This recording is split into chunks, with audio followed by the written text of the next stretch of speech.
Okay, this video is going to be from a Facts in 5 video from Matthew Santoro. This was done a while back in his top 5 facts on ghosts. There's a lot that we do not know about spirits, and we don't have very many answers.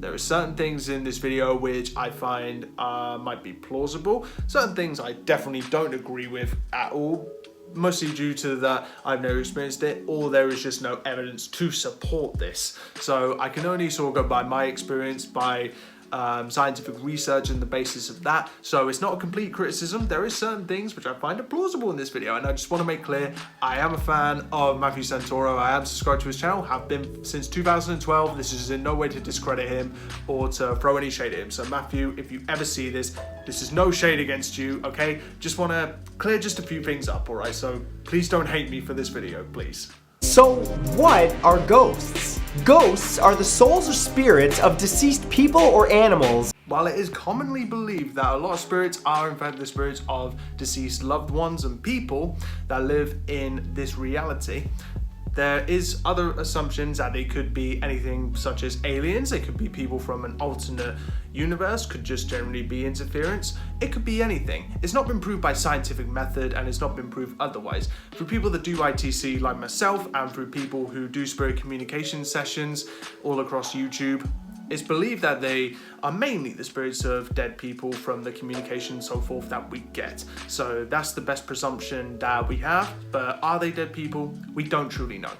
That manifest themselves to the living by either appearing or manipulating their surroundings to reveal their presence. From what Matt is touching on here, that ghosts are able to manipulate their surroundings and able to form an image of themselves, whether that might be in an orb, streak of light, or full-blown full-body apparition. Now, there has been reports of electrical interferences as to where people have felt the presence of a spirit, and like I said, electrical interference. There could be temperature changes, things like that. There could be noises, sounds, so anything like that. It generally could be, but that's kind of just a good guess. But it's a pretty good indication otherwise, but sometimes that does happen.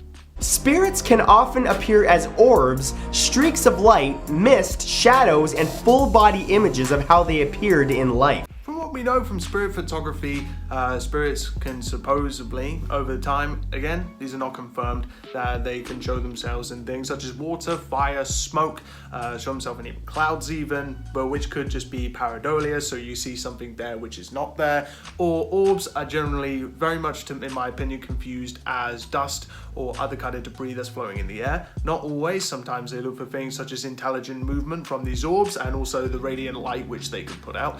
Streaks of light, which have been reported a lot, and full-blown full-body apparitions, which it's a pretty good indicator, and it's pretty solid, and for me it's pretty solid evidence in my opinion. They tend to seem curious when encountered, but are often reported as being mischievous, confused, or completely unaware that they've even died. As someone who's been doing this for a good while, I would have no idea if they would even be aware if they died. I can only take spirit box sessions as they come. I can only trust in what they say. But do we know that they believe that they are dead, that they know they're dead, or they're confused, or they don't know? That's just an assumption. That's just a claim. We do not know the answer to that question. Experts claim that most ghostly hauntings are actually residual hauntings, as spirits perform a simple action or act out an event over and over again without having any control over it. Whether they do act out a simple routine and such in the afterlife, with a residual haunting, who's to say? We simply do not know. Again, this is an assumption. This is just an assumption that is mostly through stories, through television, and that kind of thing. But they could do, but whether we know that for sure, again, it's not complete, it's not scientifically proven, it's not 100% proven by us or by anybody else. We simply do not know. And the second thing about this is that there's no such thing as an expert in the paranormal. You can have experience in the paranormal, but that does in no way make you an expert, as we're always learning. We're always learning new things about the paranormal from each other, from ourselves, from our own research as well. So there's no such thing as a paranormal expert. Who can become a ghost? Well, usually when someone passes away with a task that they needed to complete or a message that they needed to deliver, their soul becomes restless and they can't cross over until that unfinished business is fulfilled. The unfinished business is a trope which is in the paranormal, which not a lot of ITC researchers or paranormal researchers actually believe. It's just that. It's a myth, or maybe a legend. But whether spirits do have unfinished business or not, I personally do not believe they do. Maybe some of them do, possibly. But maybe spirits can just linger. But we don't know what happens after a physical human being dies and what happens to them. They transform into energy and they just have the choice of hanging out. But I doubt spirits will very much have a job in the afterlife. I very much doubt that. I think spirits like maybe just want to kind of just linger around, you know? They have like freedom as a spirit, their energy. They're free to do whatever they like, so. However, human-looking ghosts are not the only form of apparitions that people have claimed to encounter. Even animals, such as deceased family pets, can become ghosts too, often acting how they normally would when they were alive. It's assumed that the animal has unfinished business as well, which could be as simple as watching over its owner. Yes, absolutely. Even an array of animals have been photographed, been captured on film, and have been witnessed by someone's own eyes. So yes, spirit animals have definitely been witnessed on camera and by witnesses. So that is true. Whether spirits of animals do have unfinished business, considering their intelligence, maybe more so for dogs. You know, dogs are very loyal. Cats, despite what people say, cats are definitely very loyal to their owners. But with dogs especially, they will probably most likely have that kind of desire to hang around maybe a deceased loved one and complete a action, maybe like Matthew said, as simple as just guarding an owner which is still alive and the dog has passed on. But does a dog have a job in the afterlife? Who knows? Who really knows? Because energy, spirit is free flowing. Some ghosts haunt a particular building, usually one that they've identified with in life, and depending on their mood and purpose for staying, could be silent and curious or aggressive and loud. Whether they do or not, who knows? We can't exactly ask the landlord, can we? But I think from all the experiences which I've had, there is some little degree of evidence here. I mean, like with the house which I live in, there is definitely, I feel some spirits who like to kind of hang around and like when I do spirit box sessions, say the same names constantly over and over again. But then again, I can't be sure if it's like maybe entities or maybe dead people that are maybe have an attachment to me or some kind of connection to me. I just can't be sure. Like even I've done this for 2 years, I still don't know the answer. But is this possible? Yeah, I think it is possible. And even scarier still, a spirit can even haunt a person instead. Sometimes this person is someone that they knew before they died, but other times it's simply someone that they feel a connection to and end up following that person home. Now, there is definitely some evidence of this on other YouTube channels which I have seen who do the same kind of thing as I do, or maybe slightly different, who do spirit box sessions and such.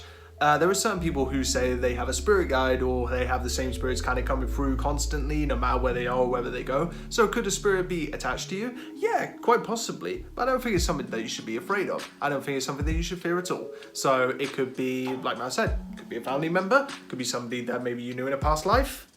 Could be anybody for all we know. It could have been a spirit who just decided to pick you up, you know, like a takeaway. So, you know, we simply don't know, but could this be a possibility? Yeah, it's a possibility. Additionally, you can encounter a ghost in your dreams, as it's said that they can communicate with you through your subconscious while you sleep.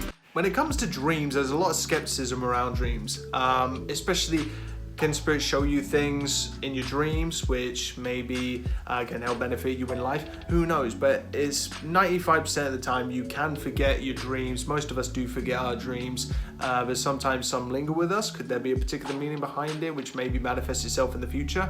Who knows? But is this a possibility? Maybe. I'd say it's maybe plausible. It's been documented that ghosts seem to have no sense of time, often believing that it's still the year that they died, if not earlier. From the spirit box sessions that I've done, for me, this seems very false for me, because with all the spirit box sessions I've done, they seem, and all the communication which I've had over the years, they seem very much aware of what time it is, they seem very much aware of me, and they seem very much aware of my surroundings. So for me, this is completely false, as the ones I've encountered seem incredibly intelligent of their circumstances and where they are.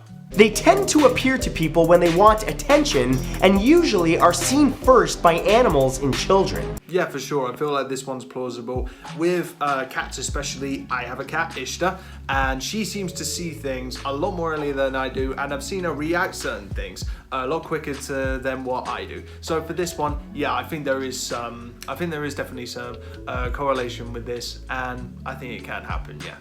Spirits are more active at night, not necessarily to be intentionally scarier, but due to the quiet and the fact that there is less electronic disturbance from home devices. Ghosts need to produce energy to manifest, and it's been reported that devices can disrupt this energy. It doesn't apply to everywhere, so even places where I've been to which have had no electricity on location and so on, tend to get the same amount of communication. So does it have some kind of effect? Can they draw energy from it? Who knows? We don't know. And do spirits need to draw energy from specific things or items? We don't know. So that's just an assumption for me. Furthermore, additional research has shown that spirits have a profound sense of smell and can be drawn to certain scents. Being drawn to certain scents, I did not even know spirits could smell. I did not know this. So, everybody that I know who does this, everybody I've seen who does this, we have no clue if spirits can smell. We have no idea. We don't even know if they can go to the toilet. We have no clue. There's no way to prove this. Can certain smells attract them? Who knows? If anything, you can sometimes smell things in certain locations, which maybe it might be the smell of perfume in a mine, something like that. It could be it could be maybe indicating the presence of a spirit. But can spirits smell? Can they go to the toilet? Can they eat? We don't know. This is an assumption, for me. There's no proof to this whatsoever. Just keep in mind that it's possible that ghosts are completely confused, unable to comprehend what happened to them and why you can't see or hear them. And it's even more confusing to them when you scream and run for your life because they just think they're alive. So if you are fortunate enough one day to have a ghost appear in front of you, just know that for the most part, they're not there to harm you. Okay, now this one is one I partly agree with, actually. So, with spirits, I think, in my opinion, they're very much aware of their surroundings. They're very much aware of it. And if you think of spirits, I don't believe all of them are there to scare you. Like Matt said, I don't believe they're all there to scare you. Think of a spirit as if you're invisible. Imagine if you're invisible, you can't be seen or heard. How would that make you feel? Put yourself in the spirit's shoes. You could be making noise, could be making stuff move. It could be because they want to get your attention. They just want to be known and want to be acknowledged that they're really there. So it could just generally be that. And with spirits, in terms of harming, there is no documented proof that a ghost has ever actually killed somebody, but has it happened? Who knows? But there is no evidence to support this. So yeah, as I said, I don't think you need to be afraid of them. If anything, try and acknowledge them. I think it'd be a good thing for you. Well guys, thank you so much for watching this. It's been pretty cool doing this. Again, there's certain things which I do agree with, certain things I don't agree with, and some things I think are plausible. So I think kind of met in the middle there. So if you enjoyed this, then please feel free to give it a like or give it a comment down below. And if you enjoyed it, maybe consider subscribing, or before that, you can all just check out some other videos which I've done in the past. So again, this is no shade against Matthew Santoro whatsoever. I am subscribed. I love his content. I always will. It's just certain things I felt like I wanted to clear up in this video, and certain things which I find a bit plausible. So thanks guys, and I'll see you in the very next one. Bye.